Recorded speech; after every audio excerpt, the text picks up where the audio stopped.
ve uluslararası hukukun çiğnenmesi দ্রুতই বদলে যাচ্ছে ভূরাজনৈতিক সমীকরণ। পাকিস্তানকে সাথে নিয়ে তৈরি হচ্ছে এমন এক জোট যার প্রভাব সরাসরি এসে পড়বে ভারতে। এটি হচ্ছে ন্যাটোর আদলে যোগ দিচ্ছে সৌদি আরব, পাকিস্তান এবং তুরস্কের মতো শক্তিধর ৩ দেশ। সম্প্রতি ব্লুমবার্গের এক প্রতিবেদন বলছে, পাকিস্তান এবং সৌদির মধ্যে স্বাক্ষরিত দ্বিপাক্ষিক প্রতিরক্ষা চুক্তিতে এবার তৃতীয় পক্ষ হিসেবে যুক্ত হতে যাচ্ছে সামরিক শক্তিতে বলীয়ান তুরস্ক। ইসলামিক ন্যাটো তৈরির খবরে নড়ে চড়ে বসেছে ভারতও। এর কারণ, ভবিষ্যতে আবার ভারত পাকিস্তান সংঘাত হলে তাতে ইসলামাবাদকে কৌশলগত এবং সামরিক শক্তিতে সাহায্যের হাত বাড়িয়ে দেবে তুরস্ক এবং সৌদি আরব। 2025 সালে পাকিস্তান এবং সৌদির মধ্যে স্বাক্ষরিত চুক্তির মূল শর্তই ছিল একে অন্যের নিরাপত্তা নিশ্চিত করা, অর্থাৎ দুই দেশের কোনো এক দেশের ওপর হামলা হলে অন্য দেশ সেই আগ্রাসনকে নিজের ওপর হামলা হিসেবেই মনে করবে। পরবর্তীতে যেই দেশ হামলার শিকার তার সাহায্যে এগিয়ে আসবে। এই একই শর্তে তুরস্ক যুক্ত হলে মধ্যপ্রাচ্য এবং দক্ষিণ এশিয়ার ক্ষমতার ভারসাম্যে আসতে পারে আমূল পরিবর্তন।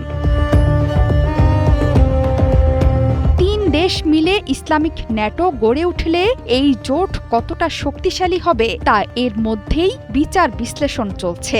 আন্তর্জাতিক বিশ্লেষকরা বলছেন, এই জোটে সবার ভূমিকা স্পষ্ট। তুরস্কের হাতে আছে বিশাল সামরিক প্রযুক্তি, ড্রোন, অভিজ্ঞ সেনাবাহিনী এবং যুদ্ধক্ষেত্রের অভিজ্ঞতা। পাকিস্তানের কাছে পরমাণু শক্তি এবং ব্যালিস্টিক মিসাইল সক্ষমতা, আর সৌদি আরবের আছে পেট্রোডলার তথা বিরাট আর্থিক সক্ষমতা। এই তিনে মিলেমিশে এক মহাশক্তি রূপে আবির্ভূত হতে যাচ্ছে ইসলামিক ন্যাটো জোট।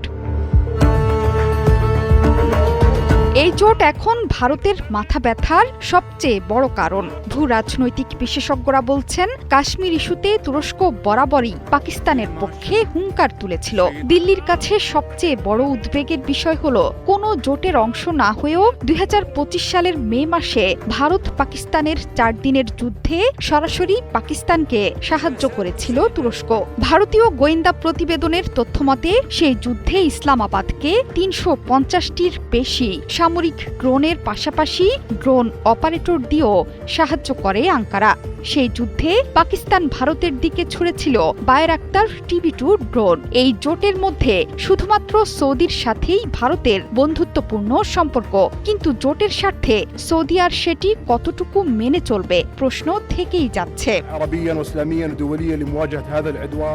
পাকিস্তান, সৌদি আরব এবং তুরস্কের এই ত্রিদেশীয় অক্ষ নিয়ে পশ্চিমা শক্তিও যথেষ্ট উদ্বিগ্ন বলে মনে করছেন বিশ্লেষকরা। নানা টানাপোড়েনে ধীরে ধীরে দুর্বল হয়ে পড়ছে পশ্চিমা সামরিক জোট ন্যাটো। এই জোটের বিরুদ্ধে একাই লড়াই চালিয়ে যাচ্ছেন রুশ প্রেসিডেন্ট ভ্লাদিমির পুতিন।